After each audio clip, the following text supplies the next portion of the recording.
Well, it's time to celebrate more than 20 years of America's biggest rock holiday tradition with the Ghosts of Christmas Eve. Enjoy the best of the Trans-Siberian Orchestra at the Mid-America Center next week. Yep, we're getting a special sneak peek today from TSO Al Pitrelli, our good friend. Good to see you, Al. Good morning, guys. Thanks for having me again. Every year we look forward to it. Every year. It's good to see you. I know you had a little bit of a rough off season. Founder Paul is no longer with us. Yes, sir. But you guys are still forging ahead. Well, yeah, we never had a choice in the matter. I mean, that was something that, Paul and I, his family, our managers, we talked about, 15 years ago, how we've been fortunate and blessed enough to have stumbled upon this, and it came to life, and we always said, well, at least we know that this will live long past all of us. Yeah. And not too different than Walt Disney, the visionary, the man who created all of it, Yeah. and, as the family took over and Disney grew into what Disney's become, so will TSO, So a tragedy and a loss, but we're going to make a lot of great music, and we're going to blow that building up next Thursday. I know, you do. Well, you do every year. I'm surprised it's still standing all these years later. Yeah, they fixed all the cracks. All the cracks. We're in okay shape. There are people who, we posted on our Facebook page today and asked people that, what their holiday concert was, knowing that you were coming today. And somebody said, I'll be in the second row. We've been there every year for 18 years. So you'll have people that have been there almost every year, but you might have some people that are new to the experience. Explain what one of your shows is like. Ooh. Well, for the folks who come back every year, we consider them our repeat offenders. They know that every year that the show gets bigger and better and crazier. Technology just gets so crazy that we can fit more pyro, more moving trusses, more lasers. I mean, you're basically talking about the biggest rock and roll show on the planet. It's just so over the top, and it's grown up over the last 22 years. In its infancy, we had, a fog machine and a couple lights, and now I think I counted 18 or 19 tractor trailers at the parking lot at the Mid-America Center this week. Wow. So you got, it's even bigger than last year? Yes, it is. Well, every year it's gotten bigger, and I know that every year we talk about this. I know, how could you get bigger? Well, we have the greatest crew on the planet. Our department heads, what they're able to do, it boggles the mind. And at the centerpiece of all this crazy production is this beautifully written Frank Capra-esque tale, The Ghost of Christmas Eve. There's a story. There's a story, and the obvious is how big the show has gotten. What I didn't realize a bunch of years ago when Paul O'Neill wrote this story, and we kind of started playing it live, is that basically it's about a young teenage runaway.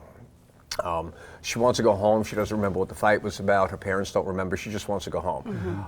What I noticed is that everybody in the audience inserts their situation to Paul's words, because everybody around the holidays misses somebody, and it became just universal throughout the audience, everybody on the stage, everybody in the audience, and everybody globally, who listens to TSO music now can just insert their daughter, their father, their whatever it is. So it resonated with everybody, and it's become more personal.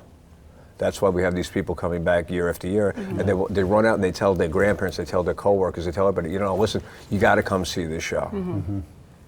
What is it about TSO and how you guys became so popular around the holiday season? Were you creating music for the holidays, or was it a project that was for all year-round music listening, and then it kind of morphed into this holiday tradition? I think a little bit of both. When Paul and John Oliver and myself, we first took a look at the song Christmas Eve Sarajevo. It wasn't really a Christmas song. It was a soundtrack underneath a story that was based around the war in Bosnia. I had spent some time over in Yugoslavia with Alice Cooper, and I remember walking through the town in, I think, 1989, 1990.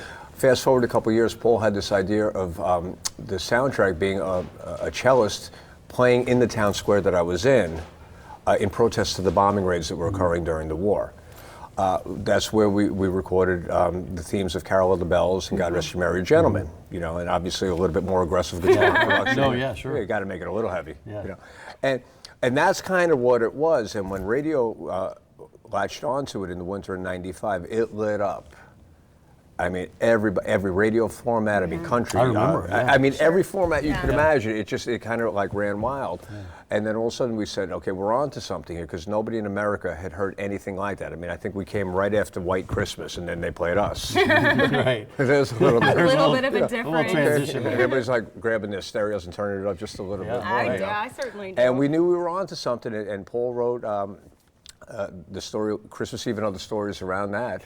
And we thought, well, okay, well, we got lucky last year with that song, but how's this going to work? And it's since 1996 until where we are right now, it's just grown every year, bigger and bigger and bigger. And it's become special in this community as well. Oh, yeah, You always started, in particular. you launch it here. Yeah, for 10 years we've been living here. Yeah. We move in, I guess, mid-October, and we'll leave right after the show next Thursday night. But I mean, your community has embraced us. We've made such great friends here. We walk into the hotel, there's no eye rolling. They're back. We just love it here. You guys have been awesome, and it's just become a great relationship. Like everything else that Paul created, the relationships are really what's at the center of this whole thing. Yeah. Well, our viewers out there, they've got a week to get tickets, and there are still tickets available for next Thursday night shows. The Ghosts of Christmas Eve, Thursday, November 16th at the Mid-America Center. Trans-Siberian.com is a website that you can go to. And, it's always great having you become kind of a friend of the show here over the last 7-8 years. I appreciate it very much.